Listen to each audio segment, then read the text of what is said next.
Okay, well, today we're going to talk about YouTube reality versus fantasy. And with us today is Brent Marking, and you run an SEO agency. Welcome, Brent. Now, we've been using a variety of tools for SEO on YouTube, and I actually have about 3 tools for YouTube SEO. I want to ask you this question. Where do you think most of the views come from on YouTube?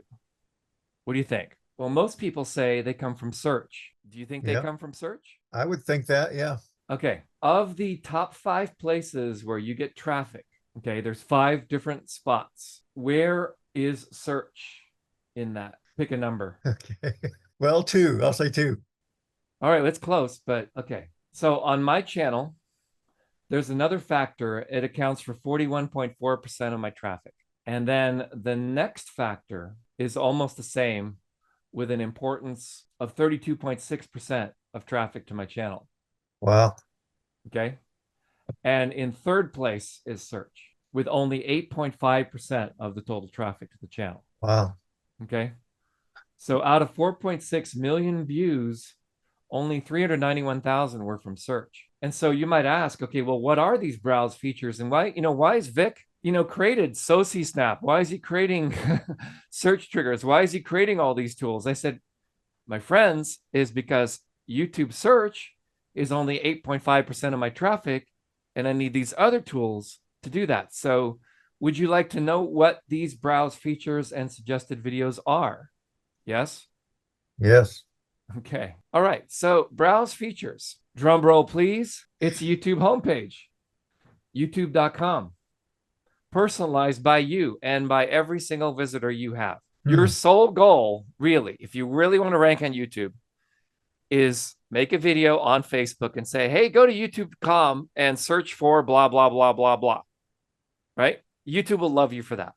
Because Hmm. if you tell your user how to find your video exactly, and you show them the first video in what's called a series or a playlist, that's going to be really, really important.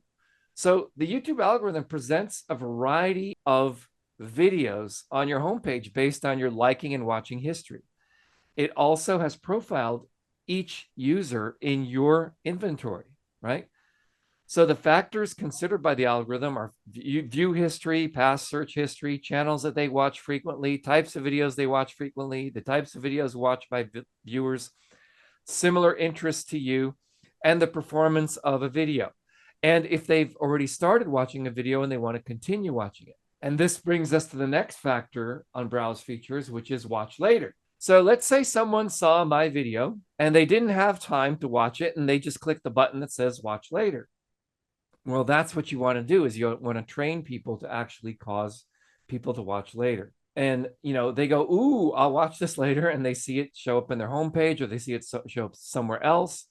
Or you train them to go to the watch later tab, and then they go back through and watch their videos later. Now, subscriptions. Okay. Having people subscribe to your channel. This is a good thing. That actually shows up in browse features, but it only shows up when people are watching the same kind of content that you are sharing. So if someone's watching, let's say, the debates, the political debates, and you don't have a video reacting to the political debates, and you launch your video, let's say it's about cooking, it's not going to show up in their feed because right now that user is watching political debates. So YouTube is smart enough to not suggest a distraction to that person. Remember, they're all about harnessing and capturing your attention. You need to know this when you're trying to get your videos on YouTube, especially if you're working with clients. Number 4 on browse features is personalized playlists. These are YouTube created AI playlists, not playlists created by other humans or by you. These are playlists where YouTube thinks, okay, these videos belong together. We're going to basically suggest these several creators to this particular person. And I would say a lot of my views come from personalized playlists. I got lucky. I got into a playlist of classic rock and roll, and that just keeps feeding me over and over and over again. For years, more than 12 years, it's been feeding us from there. Finally, explore and trending. YouTube picks the next video for the viewer. So in other words, the end screen. Okay. If someone forgets to put their own custom end screen to put the viewers back to their own channel, then what you do is YouTube will suggest similar videos in that niche. And you might think, okay, well, what's the next one? This is really 80% of the traffic on YouTube, okay? Is browse features and this other one called suggested videos. And suggested videos is not the same, okay, as explore trending. Explore trending is where YouTube suggests a video in the end screen. Suggested videos is the right sidebar. Okay. They're recommended to viewers on the right sidebar. These suggestions are personalized for each viewer based on their prior activity and related topics. They are ranked to offer your audience videos they're most likely to watch next. So, what decides if people click? Well, it's the quality of your thumbnail, it's having a catchy title, and that's why we built SociSnap, is so that you can basically create these thumbnails and titles from the content or body of your video. Okay. So what can you do? Well, there are 7 things you can do. You can make another video that increases engagement, maybe shorter video, the same topic. Engage your viewers by encouraging them to like, comment, and share and subscribe. This can be done by making strong calls to action in your videos. So increase the watch time. You can look at the numbers. You can look at, okay, where did the people drop off on this video? Which was the boring part of the video? Let's cut that part out and re-upload it. The YouTube algorithm favors videos that keep viewers on the platform for an extended period of time. You can achieve this by creating engaging content that keeps them watching for a long time. The longer, the better. Next, you want to optimize your video metadata after it's uploaded. So this helps YouTube's algorithm understand the content, increasing the chances of your videos being suggested. Next, you want to create playlists. Playlists are really, really key. We go a lot into this into Tube Relevance, into my course. Use playlists to keep viewers in a loop, constantly displaying your channel's best content.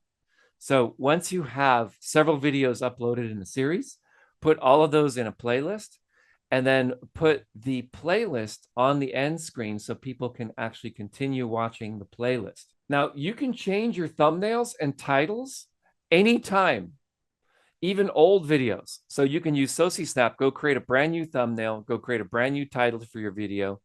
You can go and change the description. You can change the keywords. You can change the hashtags. The only thing you cannot change is the video content itself. If you want to change the video content itself, just make a new video and re-upload it.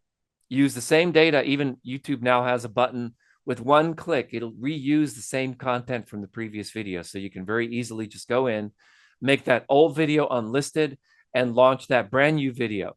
Okay. This refinement process is really the core and essence of true relevance. Now, once you have a playlist, create a series of videos. Break up that one longer video into several 15-minute videos. So instead of uploading a 1-hour video, break it up into 4 15-minute videos and then change them together as a playlist. You never know which one of the videos is going to be doing better than the others until people watch it. And if someone really likes your video, let's say, even if you break it down into 7 minutes or 8 minutes, and you have 6 videos for an hour, you never know when someone's going to want to watch your video, and they're going to want to go back and see the entire playlist from the very beginning. And this is probably the most important thing, and this is tying directly into email relevance and my email courses and Builderall and building a fan base and opt-ins and building your email list and all those good things. Start YouTube sessions. Email people the first video in your series and let YouTube bring them to the next video in the series. If you email them directly to the first video in the playlist, then it'll automatically autoplay the next video in the series. And that's how you get people engaged. And that is one of the keys to building your YouTube channel.